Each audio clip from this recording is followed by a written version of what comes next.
में से कितनी सीटें आपको लग रहा है कि आएंगी और कितनी नहीं आएंगी और किसके पास आएंगी आपके हिसाब से 9 में से? मेरे हिसाब से 9 में से मैं आपको एक एक सीट का आकलन बताना चाहता हूँ। आगरा उत्तर में जो स्थिति है वो बीजेपी की सीट है। आगरा दक्षिण जो विधानसभा है इस बार वहाँ फाइट बहुत है। आगरा छावनी जो विधानसभा है, आगरा यदमातपुर की अगर हम बात करें तो आगरा यदमातपुर में इस समय हालात बहुत खराब है। के बाद राष्ट्रीय लोकदल की जो खाते में सीट आ रही है वहाँ पर 1 लाख वोट लगभग आरएलडी को पड़ रहा है। तो इस बार कहीं ना कहीं कड़ी टक्कर है उस सीट पर। एतमादपुर की बात करें तो इससे पहले बीएसपी का विधायक था, लेकिन उसके बाद रामप्रताप चौहान वहाँ से जीते बीजेपी के। लेकिन कहीं ना कहीं उनका अब विरोधाभास है, सारी चीज़ें हैं। इस बार कुछ स्थितियाँ गड़बड़ हो सकती हैं, क्योंकि अगर चुनाव धर्म के मुद्दे पे नहीं हुआ तो भारतीय जनता पार्टी को उत्तर छोड़ के हर सीट पर संघर्ष करना पड़ेगा। अगर धर्म के मुद्दे पर चुनाव हुआ तो आज की डेट में धर्म का कोई सब्स्टिट्यूट किसी पार्टी के पास नहीं है। धर्म इंसान के लिए होता है, इंसान धर्म के लिए नहीं होता। इस बार हो सकता है कि भाजपा 3 से 4 सीटें ले आए, लेकिन इसके अलावा की अगर सीटों की बात करें कि जैसे अभी इनने फतेहाबाद की बात की, तो वहाँ तमाम ऐसे जो पार्टी है जैसे रालोद और सपा का जो गठबंधन है वहाँ मजबूत प्रत्याशी, हालांकि अभी नाम की घोषणा नहीं की, लेकिन चर्चाएं जोरों पर है, तो वो टक्कर दे सकते हैं। नमस्कार, आपके साथ मैं हूं साक्षी जोशी और आप देख रहे हैं यूपी साक्षी है। कहीं पर भी जब हम जाते हैं तो सबसे पहले हम वहां के पत्रकारों से जानने की कोशिश करते हैं कि उन सब जगहों का आखिर खास मुद्दा क्या है जिसके ऊपर लोग वोट करना चाहते हैं। मैं इस वक्त आगरा में हूं और आगरा के पत्रकारों से आज आप जानिए क्या कहता है इनका अपना ओपिनियन पोल। यानी आप समझ सकते हैं कि आगरा में जो 9 विधानसभा के सेगमेंट्स हैं उसमें इनके हिसाब से क्या लगता है कि इस बार जीतेगा कौन। लेकिन हम उस सवाल पर आएंगे उससे पहले इनसे आगरा के मुद्दे समझेंगे। हमारे साथ तमाम पत्रकार यहाँ पर मौजूद हैं। गौरव अग्रवाल हैं, सुहेल कुरैशी हैं, कपिल अग्रवाल हैं, संजय सिंह और साथ ही कपिल अग्रवाल। दो कपिल अग्रवाल हमारे साथ हैं। एक एक करके हम इनसे लेकिन बात करेंगे। सबसे पहले मैं ज़रा गौरव अग्रवाल से जानना चाहती हूँ। गौरव जी, आगरा के अगर हम कहें कि विधानसभा के चुनाव, क्योंकि लोग अलग अलग तरीके से वोटिंग करते ही करते हैं, खास मुद्दे यहाँ के अगर आप इस वक्त टिप्स पे गिना सकें वो क्या है? देखिए, सबसे पहला इंटरनेशनल एयरपोर्ट, उसके बाद सबसे बड़ा यहाँ पर बैराज का मुद्दा है, और बैराज के बाद जो यहाँ आईटी सिटी का मुद्दा है, और इसके बाद हाई कोर्ट बेंच का मुद्दा है। ये वो मुद्दे हैं, वो इशू हैं जो यहाँ की फंडामेंटल नीड्स हैं, लोगों की आवश्यकता है। ये पॉलिटिकल इशू नहीं है। जैसे उत्तर प्रदेश के अंदर इस समय 2 रामचंद्र जी चल रहे हैं, एक पॉलिटिकल रामचंद्र जी चल रहे हैं और एक रामचंद्र जी ऐसे चल रहे हैं जो वास्तविक रूप से मंदिर में बैठे हैं। तो इसी तरीके से ये जो वास्तविक मुद्दा है, जो हमारा मुद्दा है, वो आईटी सिटी का मुद्दा है, हाई कोर्ट खंडपीठ का मुद्दा है, इंटरनेशनल एयरपोर्ट का मुद्दा है और बैराज का मुद्दा है। ये ऐसे मुद्दे हैं जो यहाँ की पब्लिक के लिए एक लाइफ लाइन है, जिस पर लगातार सरकार आने के बाद 2014 से लेके अब तक जो डबल इंजन की सरकार हो गई, कोई काम नहीं हुआ, कहीं 1 रुपये का काम नहीं हुआ। सिर्फ लफाजी और गालबाजी, गाल चलाने के अलावा इस सरकार ने कुछ भी नहीं किया है। इंटरनेशनल एयरपोर्ट की बात करते हैं कपिल जी, तो फिर ये इंटरनेशनल एयरपोर्ट की मांग आखिर कब से उठ रही है और इसके मुख्य कारण क्या है? कई सालों से इस मांग को उठाया जा रहा है, लेकिन अगर आगरा की ना जगह मिलती, जेवर को एयरपोर्ट दिया गया, जबकि आगरा को उसकी ज़रूरत थी। अगर बात की जाए पूरे विश्व में हम 2 तरीके से अपने आप को सौभाग्यशाली मानते हैं और उसी तरह दुर्भाग्यपूर्ण भी मानते हैं कि हम ताजनगरी में रहते हैं, और वही ताजनगरी हमारे लिए दुर्भाग्यपूर्ण भी है, क्योंकि हमारे पास एयरपोर्ट नहीं है, हमारे पास एयर कनेक्टिविटी नहीं है। पर्यटन की दृष्टि से अगर बात की जाए तो दिल्ली में पहले टूरिस्ट आना पसंद करते हैं, या जयपुर आना पसंद करते हैं, मुंबई आना पसंद करते हैं।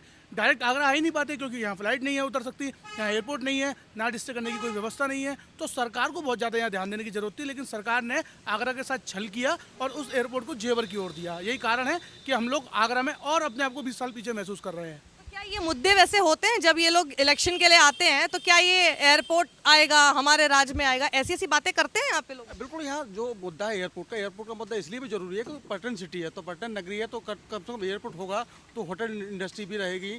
5 लाख लोग इससे जुड़े हुए हैं, तो कहीं ना कहीं उनको एक सहूलत मिल पाएगी। जब पर्यटक रुकेगा यहाँ तो वो ट्रैवल भी करेगा, होटल में रुकेगा भी, तो उन सबको एम्प्लॉयमेंट मिलेगा। तो वो सारी चीज़ें नहीं है, क्योंकि यहाँ एक बड़ी फाउंडिंग इंडस्ट्री थी, लेकिन ताजमहल की वजह से यहाँ से हटा दी गई।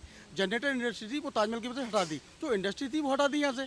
लेकिन एयरपोर्ट ना आने की वजह से कहीं ना कहीं जो पर्यटक सुबह आता है और शाम को वापस चला जाता है, तो यानी केवल ताजमहल उसने देखा, बाकी यहाँ का जो लोग थे उनको एम्प्लॉयमेंट नहीं दिया और कुछ नहीं किया उसने। ज़्यादातर लोग ऐसे ही दिखते हैं यहाँ पर, मुझे भी कपिल जी बैठिए, ज़्यादातर लोग मुझे यहाँ पर ऐसे ही दिखते हैं जो कि आते हैं एक दिन के लिए आते हैं और फिर निकल जाते हैं। जैसे इन्होंने बात बोली, ये बात बिल्कुल फैक्ट है कि क्या इन्हीं सब चीज़ों की वजह से, कि अगर एयरपोर्ट नहीं है उसकी वजह से कितने और लोग हैं जिनका काम प्रभावित हो रहा है, एक एयरपोर्ट आने की वजह से किन किन लोगों को और फायदा हो सकता है और कितना गुना आपको लगता है? साक्षी जी, सबसे पहले चीज़ तो मैं आपको एक चीज़ बताऊं कि एयरपोर्ट और खंडपीठ, ये दो ऐसी मांगे थी आगरा की, जिसको लेकर आगरा में तमाम ऐसे माननीय थे, चाहे वो विधायक रहे हों, सांसद रहे हों, मेयर रहे हों, जो माननीय बने। इन्हीं मुद्दों को मुद्दा बनाकर वो इस जो है विधायक और सांसद बने। लेकिन अब अगर बात करें तो देश के जो प्रधानमंत्री हैं वो स्वयं 2014 से पहले जब आगरा में चुनाव थे तो 20 नवंबर 2013 को वो आगरा आए थे और आगरा की इसी धरती पर उन्होंने जो कोठी मीना बाजार है वहाँ के ग्राउंड से ऐलान किया था कि जो देश की जो सरकार है, जो कांग्रेस सरकार है, उसने आगरा को हमेशा जो है पिछड़ा रखा। आगरा में कभी उन बेसिक बुनियादों और जो ज़रूरतें थी उन पर ध्यान नहीं दिया, जिसमें सबसे पहली ज़रूरत थी आगरा में इंटरनेशनल एयरपोर्ट की। मुख्यमंत्री जब हमारे देश के नरेंद्र मोदी थे, उन्होंने खुद मंच से ऐलान किया था कि अगर उनकी सरकार अगर आती है तो आगरा को एक इंटरनेशनल एयरपोर्ट मिलेगा। लेकिन 8 साल आगरा में गुजर गए। आगरा को जब पता चला कि जेवर में बनना है तो कहीं ना कहीं जो आगरा राइट्स थे या जो आगरा के लोगों की जो उम्मीदें थी वो टूट गई, क्योंकि जेवर और दिल्ली ये ज़्यादा दूर नहीं है। अगर ये एयरपोर्ट अगर आगरा में मिलता तो ना सिर्फ व्यावसायिक जो पर्यटन का था वो बढ़ता, स्थानीय जो मजदूर लोग थे उनको बढ़ावा मिलता। चूँकि आदमी जब एयरपोर्ट या दिल्ली या जेवर कहीं भी आएगा वो आगरा में स्टे नहीं करेगा, वो सुबह आएगा, ताजमहल, लाल किला, फतेहपुर सीकरी देख के लौट जाएगा। लेकिन अगर एयरपोर्ट आगरा में आता तो निश्चित तौर पर ट्रबल जो पर्यटक था वो स्टे करता, रुकता, लोगों को रोजगार मिलता, सामान बिकते, तो ना सिर्फ पर्यटन बढ़ता बल्कि आगरा को एक और मुकाम हासिल होता, आगरा का विकास और ज़्यादा होता, क्योंकि जब पैसा आता है तो विकास होता है। तो मुद्दा ये एयरपोर्ट का ज़्यादा है, लेकिन क्या यही बाकी राजनीतिक दलों ने भी इसका वादा किया था? और क्या बोलते थे वो लोग? जैसे अगर हम पिछली बात करें 2017 में भी जब आए होंगे तो यही वादा अगर बीजेपी की भी कर रही है, समाजवादी पार्टी भी करती होगी, बीएसपी भी करती होगी, सबके वादे क्या क्या थे? देखिए, सबसे पहले बात मैं आपको बता दूं कि जो वादे थे, जैसे अखिलेश जी की सरकार थी तो वो इसको हिरन गांव बनाना चाहते थे। पॉलिटिकल मामला अगर आप देखा जाए तो अगर ये भाजपा वाले या केंद्र वाले ये विरोध जताते थे केंद्र की सरकार कि भाई हिरन गांव को जाएगा, इससे समाजवादी पार्टी को फ़ायदा होगा। लेकिन आगरा से हिरन गांव की जो दूरी थी वो बहुत कम थी। आईजीआई का जो जेवर एयरपोर्ट बनाया गया है वो आईजीआई का विस्तार है, एक्सपेंशन है जो आईजीआई का, क्योंकि आईजीआई पे क्राउड हो रहा है लगातार, तो उसको एक्सपेंस करके बनाया गया, उसका आगरा से कोई कोरिलेशन नहीं है। अब वही स्थिति होगी कि जब पर्यटक आएगा वो आईजीआई से जेवर पे आएगा, जेवर आने के बाद दिल्ली पर रुकेगा, दिल्ली वाला उसको ताजमहल लेके आएगा, फिर वापस ले जाएगा। जो हम लोग चाहते हैं कि भाई आगरा में पर्यटक आए, इंटरनेशनल एयरपोर्ट बने, वो यहाँ पर रुके, यहाँ का डेवलपमेंट हो, पैसा आए, विकास हो, वो जो मुद्दा था वो हमारा मुद्दा नहीं हो पाया। वो जेवर जो बना उस जेवर से आगरा को कोई लाभ नहीं है, वो जेवर का सारा लाभ दिल्ली को होगा। और ये सरकार भी जो कहती थी कि हम किसी के दबाव में नहीं है, पूरी की पूरी ये सरकार दिल्ली लॉबी की दबाव में है। आगरा के जो जनप्रतिनिधि हैं वो अपनी बात सदन के अंदर नहीं रख पाए कि ये आईजीआई का एक्सपेंशन है जेवर एयरपोर्ट का आगरा से कोई मतलब नहीं है। आगरा एक इंटरनेशनल सिटी है, उस इंटरनेशनल सिटी के हिसाब से आगरा में डेवलपमेंट कुछ भी नहीं है। एयरपोर्ट के जो वादे किए थे उसमें आप लोग अपने ओपिनियन पोल के हिसाब से कितने नंबर देते हैं? देखिए, अगर जो नेगेटिव में कि पॉजिटिव में? देखिए, इसमें सारे अगर नंबर दिए जाएं तो नेगेटिव है। और मैं तो यही कहना चाहूँगा कि वर्तमान की जो सरकार है ये धर्म के आधार पर खेल रही है, और इनको ऐसा लगता है कि अगर सुविधाओं की बात आएगी, इंफ्रास्ट्रक्चर डेवलपमेंट की बात आएगी या कुछ अन्य इश्यूज़ हैं तो उस पर ये नहीं खेल पाएंगे। लेकिन जो धर्म का मुद्दा है उस धर्म के मुद्दे से आसानी से खेल लेंगे। बीजेपी को पता है कि आज धर्म का मुद्दा जो हमने पकड़ा हुआ है उस पर ना समाजवादी पार्टी इनका मुकाबला कर पा रही है, ना बीएसपी इनका मुकाबला कर पा रही है, ना कांग्रेस इनका मुकाबला कर पा रही है। तो ये धार्मिक मुद्दा खेल रहे हैं और धर्म का मुद्दा कल उन्होंने खेल दिया और कृष्ण जी का मुद्दा लेके आ गए कि भाई अब कृष्ण का मामला आ गया। इससे पहले मोहन भागवत ये कह चुके हैं कि जो मथुरा है वो हमारे एजेंडे में नहीं है, क्योंकि बार बार ये बात बाकी होती थी कि अयोध्या तो जाकी है और काशी मथुरा बाकी है, लेकिन उसको उस समय बंद कर दिया। अब चुनाव आ गया तो अब भगवान कृष्ण की याद आ गई, भगवान राम की याद आ गई। अब जितने भी भगवान की वंदना करने वाले भाजपा वाले लग गए, जो इंफ्रास्ट्रक्चर है वो ख़त्म। बेरोजगारी पे कोई बात नहीं करता, महंगाई पे कोई बात नहीं करता, करप्शन विभागों में 3-3 गुना हो गया उस पर बात नहीं करते, उत्तर प्रदेश की जो नौकरशाही है वो निरंकुश हो गई है उस पर बात नहीं करते। बात करेंगे रामचंद्र जी पे, जो पॉलिटिकल राम है वो पॉलिटिकल राम इस समय मार्केट में चल रहे हैं, राजनीति के क्षेत्र में पॉलिटिकल राम सर्वाइव कर रहे हैं, और असली जो राम है उनको कोई पूछने वाला नहीं। आपका ओपिनियन पोल क्या कहता है? शिक्षा पे बात होनी चाहिए, स्वास्थ्य पे बात होनी चाहिए, डेवलपमेंट पे बात होनी चाहिए, विकास पे बात होनी चाहिए। तो इस पर कोई बात नहीं करता। हम मेरे घर में राम है, मैं पहले उनको पूछूंगा या अयोध्या पूजने जाऊंगा? मेरे दिल में राम है, पहले मैं उनको पूछूंगा या अयोध्या पूजने जाऊंगा? तो मुझे विकास चाहिए, शिक्षा चाहिए, रोजगार चाहिए, जो आने वाली पीढ़ी है उसको हमारी तरफ भटकने ना पड़े। वो तो अभी पिछले कई दिन से धड़ाधड़ अपने विकास ही दिखा रहे हैं। पहले उन्होंने एक जो है एक्सप्रेसवे का इनॉग्रेशन कर दिया, फिर जेवर का उन्होंने पूरा मॉडल दिखा दिया कि इसकी नींव रख दी हमने। उसके बाद अभी फर्टिलाइजर फैक्ट्री वहाँ पे गोरखपुर में दिखा रहे थे। ये सब अभी धड़ाधड़ विकास दिखा रहे हैं आप, लेकिन अभी भी उनको राम के नाम पर ही वो जाने जा रहे हैं और राम के नाम पर ही राजनीति कर रहे हैं। यही मानते हैं, लोगों के मन में यही है। ये पूर्वांचल एक्सप्रेसवे की बात की जाए तो वो सब जानते हैं, वो पुरानी सरकार जो अखिलेश सरकार थी उसने उसका रोड मैप तैयार किया था, उसने उसकी पॉलिसी तैयार की थी। अब ये जरूर है कि सरकार बदल जाती है तो दूसरी सरकार उसका उद्घाटन करती है, लेकिन जो योजना उनके माध्यम से बनाई जा रही थी उस एक्सप्रेसवे पे और काम हो सकता था, जो अभी अधूरा है वो मेरी नज़र में। मैं जरूर वहाँ नहीं गया हूँ, लेकिन जितने जानकार बताते हैं कि वो अभी एक्सप्रेसवे अधूरा है। तो हम लोगों को ऐसी एक्सप्रेसवे की और ज़रूरत है, ऐसे विकास की ज़रूरत है। एक्सप्रेसवे के आसपास जैसे मंडियाँ बनाई जाएँ, किसानों को मदद दी जाए, किसानों की खुशहाली होगी तभी तो हम लोग खुशहाल होंगे। हमारे देश में दो ही लोग हैं, जो एक जवान बॉर्डर पर और किसान खेतों पर। उनकी वजह से हम लोग आज सुरक्षित हैं, जीवित हैं और फल फूल रहे हैं। तो हम लोगों को उनको नहीं भूलना चाहिए। किसानों का भी ये मुद्दा है, इसमें भी सरकार को बहुत जल्दी इसको खत्म करना चाहिए। एमएसपी पर कानून बनाए जिससे कि सब किसान घर जाएं और हम लोग खुशहाल हों। किसान खुशहाल होगा तो हम लोग खुशहाल होंगे। तो सीधी बात है, विकास नहीं होगा। ओपिनियन पोल आपका नेगेटिव ही लग रहा है आपकी बातों से। बिल्कुल, सरकार जिस तरीके से काम कर रही है और जिस तरीके से दिखा रही है, दोनों में अंतर है, करनी और कथनी में अंतर है। ये तो सीधी सीधी एयरपोर्ट की बात भी करो तो वो बात हो गई, जैसे घर में दो भाई होते हैं, एक भाई पे काम ज़्यादा होता है तो वो छोटे भाई को काम आधा दे देता है। तो ऐसे ही दिल्ली एयरपोर्ट को काम लोड ज़्यादा था तो उन्होंने जेवर एयरपोर्ट को दे दिया। लेकिन आगरा में नाइट स्टे कोई नहीं करेगा, आगरा में कोई नहीं रुकेगा। तो ये जो पूरा आपका आगरा के जितनी भी असेंबली है, आपको क्या लग रहा है कि इस बार कौन सी पार्टी है जो कि यहाँ पर अपना दबदबा बना सकती है? बेसिकली आगरा को बेसिकली वैश्य की राजधानी कहा जाता है और दलित की राजधानी कहा जाता है। तो सेकंड नंबर पर जो रहे हैं हमेशा से, या तो बीजेपी रही है या बीएसपी रही है। क्योंकि 2007 की बात की जाए तो बीएसपी ने 6 सीट हासिल की थी यहाँ से 9 में से, यानी 3 केवल बीजेपी में थी, उसमें से 1 सपा पे थी। लेकिन उसके बाद 2012 की बात की जाए तो 7 सीट थी बीएसपी पर, लेकिन 2017 में सपाया हो गया नहीं। तो उस समय जो फैक्टर चला तो कहीं ना कहीं 9 की 9 सीट बीजेपी पे आ गई। ब्रज क्षेत्र में 65 सीटें, उसमें से 61 सीट बीजेपी पे थी। लेकिन जिस प्रकार से काम जो होने चाहिए थे, आगरा को जो जरूरत थी, जो होना चाहिए था, वो आगरा को नहीं मिला। क्योंकि पर्यटन व्यवसायी आज भी ये कहते हैं कि उन्हें क्या मिला। बेसिकली पर्यटक आ रहा है, ताजमहल देख रहा है, आगरा के लिए देख रहा है, उसके बाद चला जा रहा है ना। पानी की बोतल भी दिल्ली के लोग वहाँ से रखकर बेचते हैं, उसको दिखाते हैं कि आगरा का पानी ठीक नहीं है। यानी यहाँ बैराज की भी बहुत ज़रूरत थी, पानी को दिखा सकते हैं कि पानी ठीक है। तो पानी ठीक नहीं है तो पानी वहाँ से लेकर आ रहा है, वो अपना पानी पी रहा है, केवल ताजमहल देख रहा है केवल। तो और भी चीज़ें नहीं हो पाई जो पर्यटक के लिए होना चाहिए थी। इससे जो काफ़ी लोग जुड़े हुए, लगभग 5 लाख की आबादी इससे जुड़ी हुई है। तो कहीं उन्हें व्यवसाय मिलता, वो नहीं मिल पाया। सुहेल, क्या मानना है आपका? आपको क्या लगता है कि जगह जगह जाते हैं, लोगों से मिलते हैं, क्या आपको एक उनका फीडबैक सुनने को मिलता है? देखिए कि पहली चीज़ तो व्यापारी जितने भी हैं, व्यापारी लोग सब परेशान रहते हैं। क्योंकि व्यापारियों के लिए जूता यहाँ सबसे ज़्यादा मशहूर है आगरा के अंदर। क्योंकि बाहर का पर्यटक जो भी आता है उसके लिए एयरपोर्ट वगैरह कुछ नहीं है, क्योंकि आने में वो हिचकिचाता है। और दूसरी चीज़, पेटा यहाँ का काफ़ी मशहूर है।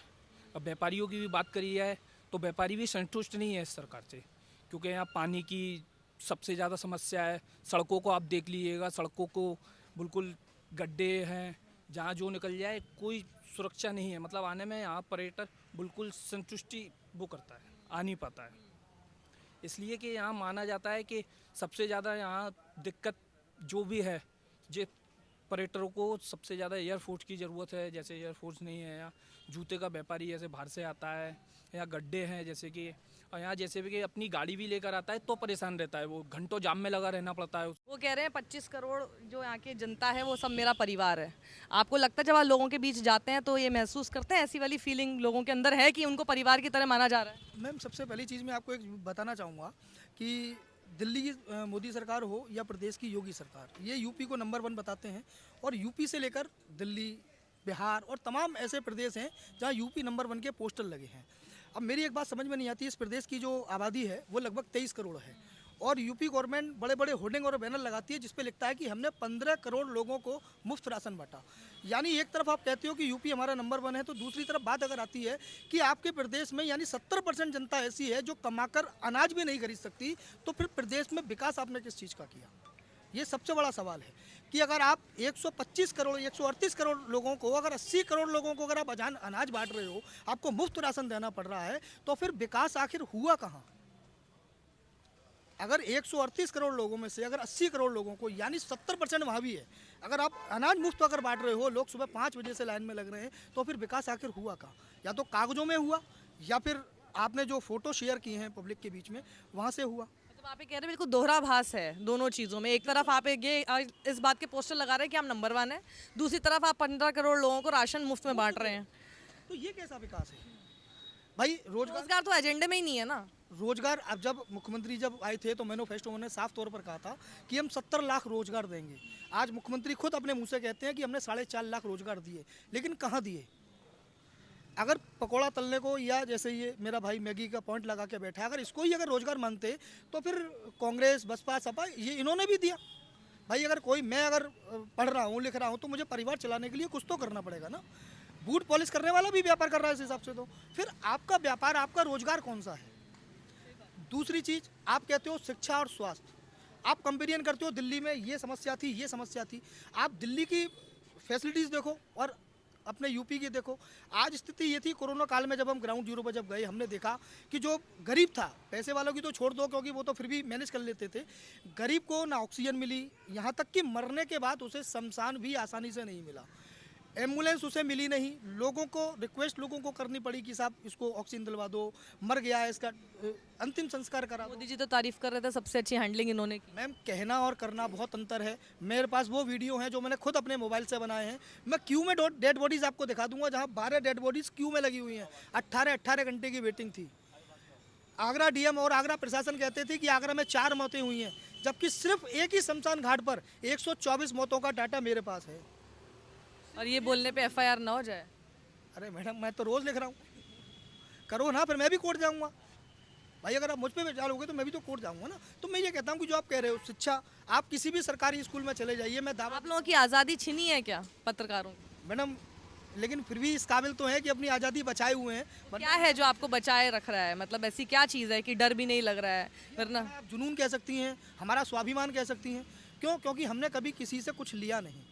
जब हम ऑब्लाइज नहीं होंगे तो हम किसी से झुकेंगे नहीं। मतलब ये बात आप मानते हैं कि जिसने कुछ ना कुछ गड़बड़ कर रखी होती है, डरता वही और इसलिए झुकता वही है? जी बिल्कुल। देखिए, कल भी मेरी बात हुई थी, यहाँ एक सत्ताधारी दल के विधायक है, मैं उनका, आप लोग जरूर ध्यान से सुनिएगा, मुझसे भी आप लोग पूछते रहते हैं हिम्मत कहाँ से आती है। देखिए पत्रकारों से सुनिए। देखिए मैं आपको बता दूं, कल भी एक सत्ताधारी दल के विधायक हैं, मैं नाम नहीं लेना चाहूँगा, सर्किट हाउस में उन्होंने मुझसे बहुत कुछ कहा, बहुत कुछ कहा। मैंने उनसे सिर्फ एक चीज़ बात कही कि मैं अफीम नहीं बेचता, मैं चरस नहीं बेचता, मैं गांजा नहीं बेचता, मैं कोई ऐसा काम नहीं करता कि आपकी इस डबल इंजन की सरकार से रखता हूँ। और आपको अगर ऐसा लगता है कि मैं कुछ गलत कर रहा हूँ, मैंने पैसा कमाया है, तो आपकी सरकार, आप मेरी जांच कराइए, मैं कोर्ट में साबित करूंगा। लेकिन मुद्दे पे बात नहीं करते, लॉजिक बात नहीं करते हैं, बात को भटकाने का प्रयास करते हैं, पत्रकार को चलाने का प्रयास करते हैं, तो आम आदमी के साथ क्या स्थिति होगी? जब आप ये सब सवाल पूछते, देखिए आप भी अग्रवाल, आप भी अग्रवाल, आप भी अग्रवाल, और ये सिंह ठाकुर साहब, बाबा योगी ठाकुर, आप लोग जब बोलते हैं ऐसा कुछ भी, तो आप लोगों को कितनी बार ये सुनने को मिलता है कि जी सपाई हो, या तुम लोग जो है ना मतलब एंटी मोदी हो, एंटी योगी हो, तुम लोग उनके पैसे पे काम कर रहे हो, ये सब सुनने को मिलता है। देखिए, इसमें आपको बताऊं, एक तो सबसे बड़ा आज जो अगर अपनी सरकार के खिलाफ कोई व्यक्ति सरकार की नीति रीति के खिलाफ सच्चाई को दिखाता है, तो एक शब्द गढ़ दिया गया है, राष्ट्र विरोधी। एक तो देश का नेशनलिस्ट होने का सर्टिफिकेट दे रहे हैं, दूसरा हिंदू होने का सर्टिफिकेट अगर कोई दे रहा है तो वो सरकार बांट रही है और कहीं से नहीं मिल सकता। वाई वॉर्न कोई हिंदू नहीं है, वाई वॉर्न कोई इंडियन नहीं है, कोई भारतीय नहीं है। मोदी सरकार या योगी सरकार उसको मोहर लगा के देगी कि तुम भारतीय हो, तुम हिंदू हो, तो वो हिंदू माना जाएगा। जो हिंदू सदियों से चला आ रहा है वो हिंदू नहीं है। वो हिंदू माना जाएगा जो उनकी बात बोल रहा है। जो भाजपा का क्रिएट किया हुआ हिंदू है, कृत्रिम हिंदू जिसे कहते हैं, आर्टिफिशियल हिंदू, वो हिंदू माना जाएगा। जो हिंदू मंदिर में जा रहा है, सदियों से पूजा करता हुआ आ रहा है, भगवान राम को अपना आराध्य मानता है, हम भी भगवान राम की 34वीं पीढ़ी में पैदा हुए हैं। ये महाराजा अग्रसेन की राजधानी है, महाराजा अग्रसेन भगवान राम के ही अनुयायी थे, तो वो भी राष्ट्र विरोधी हैं। अगर महाराजा अग्रसेन भी होते और स्वयं रामचंद्र जी भी अगर भाजपा का विरोध कर रहे होते तो वो भी राष्ट्र विरोधी होते। तो ये जो पॉलिटिकल राम है, उस पॉलिटिकल राम को आगे बढ़ा रहे हैं। और सीधा से मेरा तो ये कहना है कि राम नाम की लूट है, लूट सके तो लूट, अंतकाल पछताएगा अगर कुर्सी जाएगी छूट। सीधा सा सीधा खेल है, सीधा फंडा है। लाल जी छा गए आप तो। अच्छा, तो एक बात बताइए मुझे, आप लोगों की बातें सुन के तो ऐसा लग रहा है आप लोगों का ओपिनियन पोल ठीक नहीं है बाबा के लिए। मैम मैं एक चीज़ बताना चाहूँगा कि जब सरकार जब बनी थी 2017 में, तो सबसे पहला जो आदेश आया था वो ये आया था कि भ्रष्टाचार किसी भी सूरत में बर्दाश्त नहीं किया जाएगा, ना खाऊंगा ना खाने दूंगा। जो पीएम मोदी ने कहा था उसका ही अनुसरण योगी जी ने किया और लगातार उन्होंने आदेश दिए। लखनऊ से लेकर प्रदेश के तमाम जिलों में ये आदेश गए, कप्तान हो, डीएम हो, कमिश्नर हो, सबको आदेश दिए गए। लेकिन अगर आगरा की बात करें तो आगरा में तमाम ऐसे घोटाले हुए जिन पर कभी चर्चा ही नहीं की गई। आपको ताज्जुब होगा कि जब नगर विकास मंत्री आशुतोष टंडन जब आगरा में आए और जब मैंने आगरा में नगर निगम जो है वहाँ 22 करोड़ का कूड़ा घोटाला हुआ और उनसे जब मैंने सवाल किया तो उन्होंने कहा कि इस पर जाँच करेंगे। तो मैंने उनसे कहा कि FIR हो चुकी है, FIR तक नहीं हो पाई है इसमें और 22 करोड़ का इसमें घोटाला है। तो आप यकीन मानिए मेरा सवाल सुनने के बाद उन्होंने नो कमेंट्स कह के आगे बढ़ गए। तो अब सोचिए कि जिस प्रदेश के मुख्यमंत्री लगातार ये कह रहे हैं कि हम भ्रष्टाचार बर्दाश्त नहीं करेंगे, उसी प्रदेश के मंत्री जो कि नगर विकास मंत्री हैं वो अगर सवाल सुनने के बाद भी अगर आगे बढ़ जाते हैं तो आप समझ सकते हैं कि कार्रवाई किस पर होगी और जांच किस तरह की होगी। जो बेसिकली इंफ्रास्ट्रक्चर की बात है, सड़क का चुनाव नहीं हो रहा, रोटी पे चुनाव नहीं हो रहा, कपड़े पे चुनाव नहीं हो रहा, मकान पे चुनाव नहीं हो रहा है, इंटरनेशनल एयरपोर्ट पे चुनाव नहीं हो रहा है, गंगा जल पे चुनाव नहीं हो रहा है कि इतना 3200 करोड़ रुपया खर्च हो गया लेकिन उसके बाद भी पानी नहीं पहुंचा। ये इस पर चुनाव नहीं हो रहा है कि पूरी यमुना मैली पड़ी है, STP मिल रहे हैं, इस पर चुनाव नहीं हो रहा है। चुनाव सिर्फ धर्म के नाम पे हो रहा है, चुनाव एक राष्ट्र के नाम पे हो रहा है और वो भी फर्जी राष्ट्रवाद, जो फर्जी हिंदुत्व, जो भाजपा का फर्जी राष्ट्रवाद है, फर्जी हिंदुत्व, उस पर चुनाव हो रहा है। तो अब जरा बताइए 9 में से कितनी सीटें आपको लग रहा है कि आएंगी और कितनी नहीं आएंगी और किसके पास आएंगी? कुछ समय दूं आप लोगों को सोचने का? समय दे दीजिए, समय थोड़ा सा दूं? ठीक है, आप चालू करो, कुछ भी नहीं या आएगा वो जो नहीं, आपस में डिस्कशन भी कर सकते हो, डिबेट कर लो। मान लीजिए आपका कुछ है, उनका कुछ है, आपस में आप लोग विचार के साथ वो भी कर सकते हैं ना डिबेट की। नहीं नहीं नहीं, ऐसा कैसे, एक एक सीट करके बताइए। नहीं नहीं, एक एक सीट बताइए। आपको एक चीज़ बताना हाँ। चाहूँगा कि विपक्ष की बात तो छोड़ ही दीजिए आप, जो आगरा में जो माननीय हैं वो आपस में ही सब गुटबाजी में लगे हुए हैं। तमाम जितने जो विधायक हैं आगरा में वो तमाम गुटों में बटे हुए हैं। 2 विधायक किसी के साथ हैं, 1 विधायक किसी के साथ है, आपस में ही नहीं बनती और एक दूसरे की काट में लगे हुए हैं। तो आप खुद अंदाज लगा लीजिए। और दूसरा जो रिपोर्ट यहाँ से जो गई है उसमें विधायकों की जो स्थिति बताई गई है वो अच्छी नहीं बताई गई। तो कितनी सीट जिन लोगों को टिकटें मिल स्थिति अच्छी है किसकी फिर सरकार में? ये तो आपने भी वीडियो देखे होंगे, जो लोग जहाँ भी जा रहे हैं लोगों को घुसने नहीं दे रहे। अधिकारियों की अच्छी है क्या बहुत ज्यादा? मतलब अधिकारी केवल अधिकारी। और मतलब MLA की कोई नहीं सुन रहा है। तो अब बताइए कि क्या आपको लगता है 9 में से एक एक सीट पे जरा चर्चा कीजिए आपस में। मैं चाहती हूँ आप लोगों को आपस में बात कीजिए, एक एक सीट के बारे में जिक्र कीजिए आपस में कि क्या आपको लगता है उस सीट पे कौन निकाल पाएगा, जो भी रिपोर्ट आप लोगों को मिल रही है उसके हिसाब से। जैसे बात करते हो तो उत्तर तो बेसिकली जो परंपरागत सीट रही है वो बीजेपी की रही है। लगभग 3-4 दशक हो गए बीजेपी की सीट रही, तो यहाँ से बीजेपी ही जीतनी है क्योंकि यहाँ बनिया बहुल क्षेत्र है ये, तो यहाँ तो बीजेपी की सीट रहनी है। ग्रामीण की बात करते हो तो इससे पहले BSP का प्रत्याशी जीता था, लेकिन इस बार जब लहर चली तो कहीं ना कहीं भाजपा इसमें आ गई। तो इस बार कहीं ना कहीं कड़ी टक्कर है उस सीट पर। एतमादपुर की बात करें तो इससे पहले BSP का विधायक था, लेकिन उसके बाद रामप्रताप चौहान वहाँ से जीते बीजेपी के।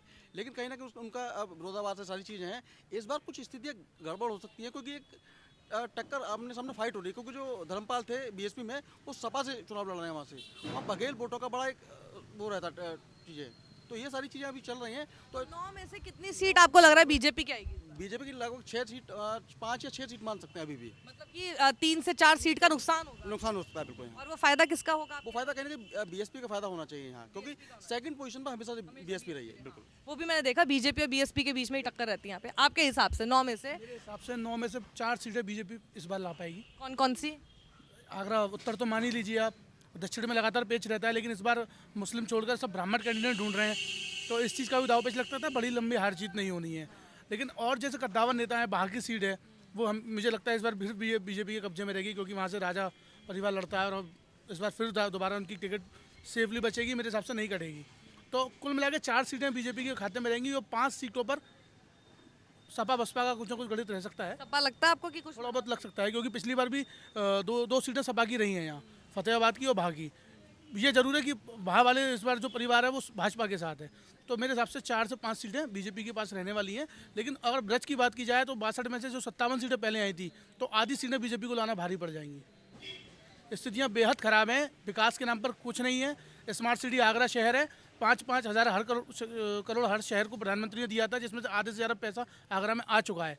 आप सड़कें देखिएगा, नालियाँ देखिएगा, खरंजे देखिएगा, जिस सड़क पे आप जाएंगे सब गड्ढे मिलेंगे, गाड़ियों को संभाल के चलाना पड़ेगा। नई गाड़ी आज ले आओ तो कल पुरानी हो जाएगी, ये स्थिति है। तो विकास के नाम पर अगर जाओगे तो 0 वोट इस सरकार को जाएगा। मतलब आपने 4 से 5 सीट का नुकसान करा दिया बीजेपी को यहाँ पे। आप बताइए, आपका ओपिनियन पोल क्या कह रहा है 9 सीटों में? देखिए, मैं आपको एक एक सीट का आकलन बताना चाहता हूँ। आगरा उत्तर में जो स्थिति है वो बीजेपी की सीट है। ऐसा कहा जाता है बीजेपी अगर यहाँ से ओवैसी साहब को भी उतार दे उत्तर से तो वो भी जीत जाएंगे। ये सीट ये ऐसी सीट है, मतलब इसमें किसी का भी प्रत्याशी का कुछ नहीं है। कहीं से प्रत्याशी लेके आइए और उसको पैराशूट बनाइए और जिता दीजिए। आगरा दक्षिण जो विधानसभा है इस बार वहाँ फाइट बहुत है। क्यों फाइट है? क्योंकि ये ध्रुवीकरण की सीट है। हमेशा बीजेपी यहाँ पोलराइजेशन करती है और बीजेपी जीत जाती है। इस बार जो स्थितियाँ हैं वो बदली हुई हैं, क्योंकि इस बार दोनों पार्टियों ने हिंदुत्व के बैनर तले प्रत्याशी उतारे हैं। तो अगर सॉफ्ट हिंदुत्व पर दूसरी पार्टी चलेंगी तो बीजेपी को दिक्कत होगी, पोलराइजेशन नहीं होगा। तो यहाँ पर मैच फंसा हुआ है। इसी तरीके से आगरा छावनी जो विधानसभा है उसकी भी स्थिति यही है। ये बीएसपी की परंपरागत सीट रही है। तो बीएसपी हमेशा जब जीतती थी जब वोटिंग का परसेंटेज कम था, पिछली बार वोटिंग का परसेंटेज ज़्यादा हुआ, ध्रुवीकरण हुआ, तो ये सीट जीत गए। आगरा एदमातपुर की अगर हम बात करें तो आगरा एदमातपुर में इस समय हालात बहुत ख़राब है, क्योंकि वर्तमान जो प्रत्याशी है उसके खिलाफ एंटी इनकम्बेंसी है। कई तरह की जो रिपोर्ट्स हैं वो नेगेटिव आ रही हैं। और ये हालात है कि जो वहाँ के कद्दावर नेता करे जाते हैं डॉक्टर धर्मपाल, वो इस बार समाजवादी पार्टी राष्ट्रीय लोकदल से गठबंधन के प्रत्याशी हैं। तो वहाँ पर जो स्थितियाँ हैं बहुत ख़राब है। अगर भारतीय जनता पार्टी ने प्रत्याशी नहीं बदला तो कोई बड़ी बात नहीं है, वहाँ पर भारतीय जनता पार्टी की जमानत भी जब्त हो सकती है। इसके अलावा आगरा की खेरागढ़ जो विधानसभा है, खेरागढ़ विधानसभा में बहुत बड़ी लड़ाई है। वो लड़ाई इसलिए है क्योंकि खेरागढ़ के अंदर हमेशा जो लड़ाई होती है वो सवर्ण वर्सेस पिछड़ों की लड़ाई होती है। पिछली बार चूँकि वैश्य प्रत्याशी दिया था तो पिछड़े जो है, पिछड़े ने वैश्य पर अपना अधिकार इसलिए जता दिया था कि वैश्य है, किसी से कुछ कहेगा नहीं, तो पिछड़ों को उससे कोई झगड़ा नहीं होगा। लेकिन अब वो प्रत्याशी बदला जा रहा है और सवर्ण प्रत्याशी, वो भी ठाकुर बिरादरी का प्रत्याशी सेलेक्ट किया जा रहा है। तो जो पिछड़ों वाली लड़ाई थी, अगर दूसरी पार्टी ने कोई पिछड़ा उतारा तो वहाँ पर खेरागढ़ में संघर्ष होने जा रहा है। और जो वहा विधानसभा है यहाँ की, वहा विधानसभा भारतीय जनता पार्टी को हम इसलिए दे सकते हैं क्योंकि वो वहा विधानसभा भदावर राज कराने की सीट है। भदावर राज कराना किसी पार्टी से खड़ा हो, निर्दलीय हो, तो वो जैसे कुंडा के राजा भैया हैं, इसी तरीके की ये सीट है भदावर राज कराने की, वो सीट वो देंगे। इसके बाद फतेहाबाद विधानसभा आती है। फतेहाबाद विधानसभा में भारतीय जनता पार्टी मजबूत स्थिति में, वर्तमान विधायक ने बहुत काम किया है, पिछड़ों में भी उनकी पकड़ है और वो भले ही समाजवादी पार्टी से आए हैं लेकिन हर दल का जो वर्कर है उस हर दल के वर्कर के दिल में वो छाए हुए हैं। तो जो जितेंद्र वर्मा है वो प्रत्याशी बहुत मजबूत है। अगर बीजेपी वहाँ पर चेंजेस करती है और अभी तक जो स्थिति है अगर वो किसी दूसरे दल से लड़ जाते हैं तो वहाँ पर भारतीय जनता पार्टी को बहुत दिक्कतों का सामना करना पड़ेगा। इसके बाद राष्ट्रीय लोकदल की जो खाते में सीट आ रही हैं, खेरागढ़, आगरा ग्रामीण और एदमातपुर। ये एदमातपुर समाजवादी पार्टी का कैंडिडेट है लेकिन यहाँ पे 18,000 जाट वोट है, वो सीधे सीधे मजबूती दे रहा है समाजवादी पार्टी को। आगरा ग्रामीण पे हालत बहुत ख़राब है, वहाँ पर 1 लाख वोट लगभग आरएलडी को पड़ रहा है। इसके अलावा फतेहपुर सीकरी की बहुत हालत ख़राब है। दूसरा खेरागढ़ में जो जाट वोट है वो गठबंधन के बैनर तले तो ये पड़ रहा है। तो यहाँ पर भारतीय जनता पार्टी की जो हालत है वो नेक टू नेक फाइट है। अगर चुनाव धर्म के मुद्दे पे नहीं हुआ तो भारतीय जनता पार्टी को उत्तर छोड़ के हर सीट पर संघर्ष करना पड़ेगा।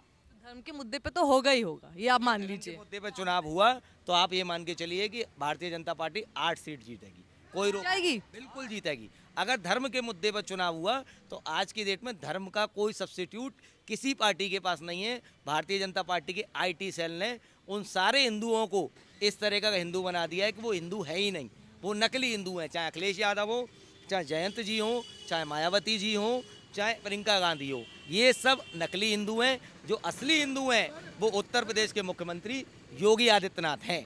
ये सब नकली हिंदू हैं। तो धर्म के मुद्दे पर चुनाव होगा तो भारतीय जनता पार्टी को जीतने से कोई स्वयं भगवान रामचंद्र जी रोक सकते।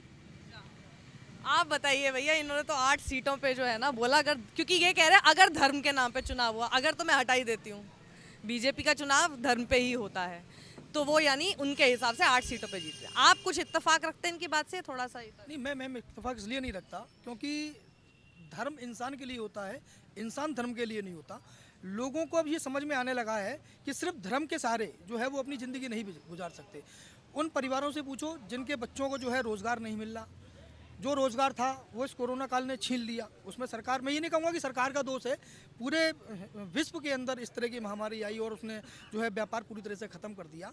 लेकिन अब जो लोग वोट जो करेंगे, जो लोगों की जो सोच होगी, वो मुझे लगता है कि इस बार जो बीजेपी, जैसे 2017 की अगर बात करें तो जो लहर थी उसमें 9 विधानसभा जो है भाजपा को मिली थी, जो हिंदुस्तान के इतिहास में पहली बार हुआ। वरना भाजपा को कभी 2 और 3 से ज़्यादा सीटें यहाँ नहीं मिली।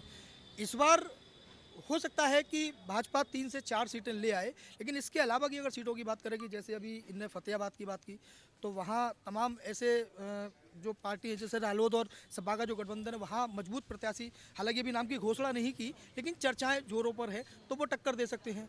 खेरागढ़ की बात की, खेरागढ़ पे हमेशा, जैसे इनने कहा, सबर और पिछड़े की हमेशा राजनीति वहाँ रही है, लेकिन पिछली बार वैश्य समाज से थे तो वो जीत गए। लेकिन पिछली बार जितने भी लोग जीते वो अपनी फेस वैल्यू पर या विकास पर नहीं जीते, वो लोग जो जीते वो केवल लहर में जीते।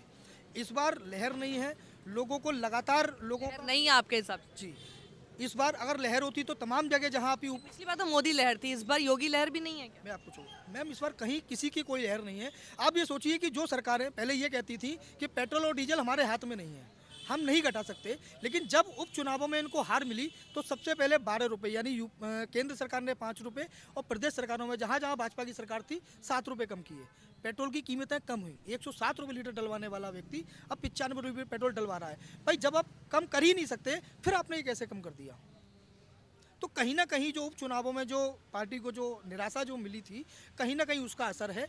और अब फिर सुनने में आ रहा है कि 3 रुपये पेट्रोल पर और कम होने वाले। तो कहीं ना कहीं खुद भाजपा को ये उम्मीद है और इनकन्वेंसी है कि कहीं ऐसा ना हो कि हमारी जो ये चीज़ें हैं वो हम पर भारी पड़ जाएं। तो जो प्रत्याशी हैं, मैं ये नहीं कहता कि जो दूसरी पार्टियों के प्रत्याशी हैं वो बिल्कुल आसानी से जीतेंगे, बिल्कुल नेक टू नेक फाइट होगी, इसमें कोई दो राय नहीं है। और जो जीत का जो आंकड़ा होगा वो इतना लंबा नहीं होगा जो पहले सोचते थे। हमारे यहाँ जैसे उत्तर की अभी बात की, जो परंपरागत सीट है, लगभग 3 दशक से हमारे यहाँ वही जो है विधायक बन रहे हैं। जगन प्रसाद गर्गी जो 2 साल पहले एक्सपायर हो गए थे, चुनाव हुए, तो जगन प्रसाद जी का आंकड़ा हमेशा बढ़ा। पहले वो 23,000 से जीते, फिर 86,000 से, 46,000 से जीते, फिर उसके बाद 86,000 से जीते।